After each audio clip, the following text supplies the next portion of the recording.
தாயாரை மணந்து கொண்டு எல்லோருக்கும் அருள் புரிய வேண்டும் என்னும் பெரும் விருப்பத்தால் வந்து அவதரித்தான்.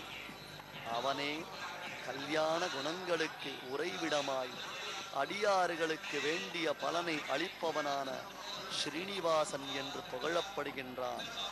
ஸ்ரீனிவாசனான ஒப்பிலி அப்பனுக்கு நித்யஸ்ரீ நித்யமங்கலம் என்று நாம் பல்லாண்டு பாடுகின்றோம். திருமங்கையாழ்வார் பல பாசுரங்களினாலே இப்பெருமானின் தெய்வீகமான அழகில் தன் உள்ளத்தை பறிகொடுக்கின்றார். திருவிண்ணகரப்பனே, நெடுங்காலம் உன்னை நினையாது நான் மறந்தேன் அப்பா. இப்படி உன்னை மறந்தேனே, அதற்காக பின்னாளில் வருந்தி இருக்கிறேனா என்றால் வருத்தமும் நான் அடையவில்லை, அனுதாபமும் நான் கொள்ளவில்லை. ஆகையினால் மீண்டும் கர்ப்பத்தில் சென்று சேருவது, கர்ப்பத்திலிருந்து வெளியே வருவது, மரணத்தை அடைவது, மீண்டும் கர்ப்பத்தை அடைவது, இவ்வாறே சம்சாரத்தில் ஒரு சக்கர சுழற்சியைப் போல நான் பிறந்து மாண்டு ஒழிந்தேன். ஆனால் பிரபோ ஸ்ரீனிவாசா, ஒப்பிலியப்பா, உன்னை உணர்ந்தேன் ஐயா. பெரிய பிராட்டியை திருமார்பில் தாங்கிய திருவுக்கும் திருவாகிய திருமகள் கேள்வனே, இதோ உன் திருவடியில் சரணாகதி செய்கின்றேன், உன் திருவடிகளுக்கே நான் தகுதியானேன் என்கிறார். அழகியதான தமிழில் அமைந்த அந்த பாசுரத்தை அனுசந்தானம் செய்து கொண்டே இங்கே ராஜகோபுர விமானங்களுக்கும் மற்றும் உள்ள விமானங்களுக்கும் அர்ச்சகர்கள் ஆவாகனம் செய்வதை நாம் சேவிக்கலாம். மறந்தேன் உன்னை முன்னம் மறந்த மதியில் மனத்தால் இறந்தேன் எத்தனையும் அதனால் இடும்பை குழியில் பிறந்தேந்தொழிந்தேன் பெருமான் திருமார்பா சிறந்தேன் மின்னடிக்கே திருவிண்ணகர் மேயவனே என்று நாம் ஆழ்வார் காட்டிய வழியில் இனியும் இப்பெருமானை மறக்காமல் இருக்க கற்றுக்கொள்ள வேண்டும். கழிந்த காலத்தை பற்றி இனியும் வருந்தலாகாது. எத்தனையோ காலங்கள், எத்தனையோ பிறப்புகள் கழிந்துவிட்டன. ஆனால் இந்த பிறப்பு நமக்கு இறுதி பிறப்பு. இதோ விமானத்தில் ராஜகோபுரத்தின் திருவிண்ணகரப்பனுடைய சம்பிரோக்ஷண வைபவத்தை சேவித்த பிறகுமா நமக்கு பிறப்பில் பயம்? நிச்சயமாக நாம் பிறக்க மாட்டோம். இந்த பக்தர் திரளை சேவிக்கின்றார். இப்பொழுது நாம் சேவிக்கின்றோம் ராஜகோபுரத்தின் கலசங்களுக்கு பிரதிஷ்டை முடிந்து அர்ச்சக சுவாமிகள் இங்கு சம்பிரோட்சணம் என்று சொல்லக்கூடிய நன்னீராட்டுவதற்காக தயாராகிக் கொண்டிருக்கின்றனர். இங்கு ஒரு விசேஷம் என்னவென்றால், திருவிண்ணகரப்பன் ஸ்ரீனிவாசன் மார்க்கண்டேய மகர்ஷியிடம் பூமி பிராட்டியை இப்பொழுது மரத்தில் மேல் ஏறி இருந்து தாம் அழைத்த அனைத்து தேவர்களும் வந்துவிட்டனர். அனைத்து தேவர்களையும் விண்ணவருடன் மன்னவருடன் இங்கு திருவிண்ணகரப்பனை சேவிப்பதற்கு தாமும் சேர்ந்து எழுந்தருளுகிறார். இந்த கருத்மான் வலம் வருவதை பாருங்கள், என்ன அற்புதமாக இருக்கின்றது. இந்த திருவிண்ணகரப்பன் பரஞ்சுடர் உடம்பாய், அழுக்கு பதித்த உடம்பாய், அவன் பரஞ்சோதிஷாக இருந்து கொண்டிருக்கின்றான். அது மட்டுமல்ல, நம்மை போன்றவர்கள் உள்ளத்திலும் இருந்து கொண்டு இருக்கின்றான். இந்த சேரா சேர்த்தியை சேர்ப்பவன் அவனேதான். அவன் கறந்தும் தோன்றியும் நின்றும் கைத்தவங்கள் செய்தும் செய்கின்றான். விண்ணோர் சிரங்களால் வணங்குகின்றனர். விண்ணோர் நமக்கு கண்ணுக்கு தெரியவில்லை, ஆனால் அவர்கள் சிரங்களால் வணங்குகின்றனர். நம் மண்ணோர் அனைவரையும் விண்ணோரையும் போக்கும், அதாவது விண்ணோரையும் விஞ்சிவிடும்படியாக இங்கு கைகூப்பி கொண்டு சேவித்துக் கொண்டு இருக்கின்றனர்.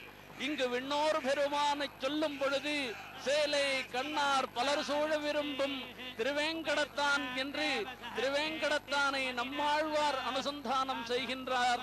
அதே மாதிரி இங்கு தென் திருப்பதியாகிய திருவேங்கடமாகிய உப்பிலியப்பன் சந்நிதியில் சேலை கண்ணார் பலர் சூழ ஒவ்வொருவரும் குடும்பம் குடும்பமாக வந்து அமர்ந்திருந்த அனைத்தையும் போக்கடிப்பதற்கு காரணம் திருவிண்ணகரப்பனின் கருணையேயாகும்.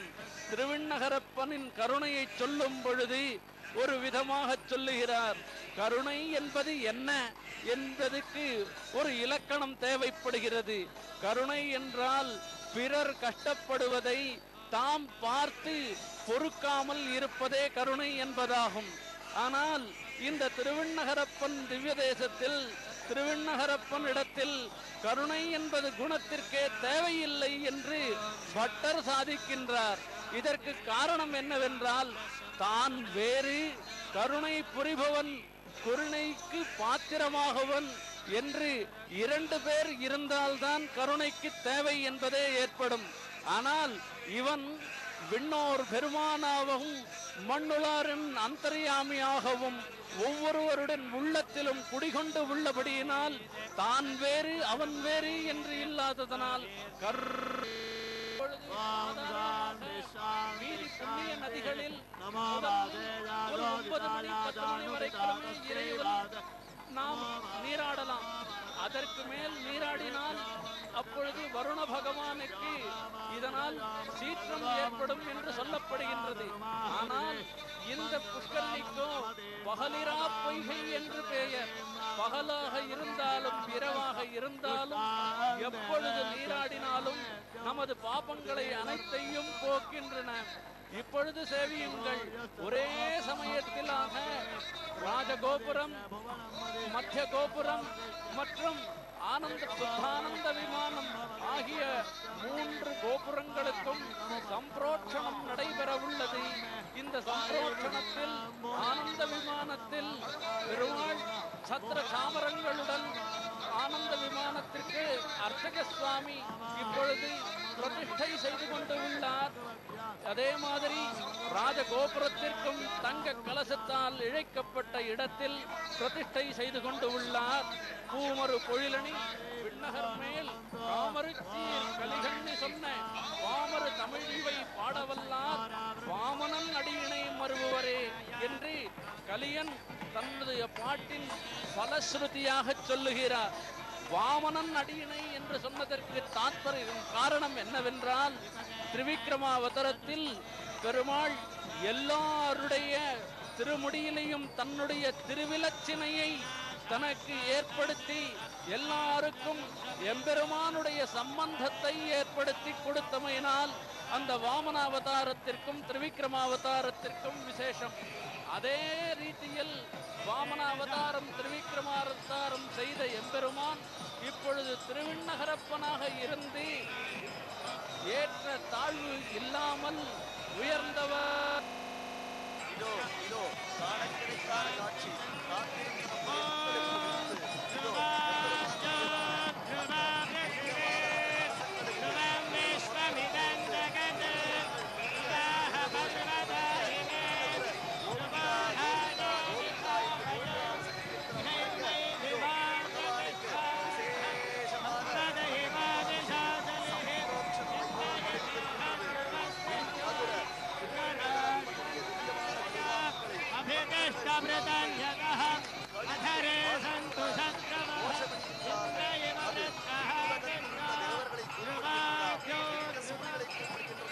அங்கே உங்களுக்கு என்ன காரியம்? பக்கத்தில் அரசாறு நாட்டாறு என்று புகழப்படக்கூடியதான ஒரு அழகிய ஆறு காவிரியின் கடைநதி பெருக்கெடுத்து ஓடுகின்றதே, அதுதான் விரஜா நதி. இந்த திருவிண்ணகர கஷேத்திரம் தான்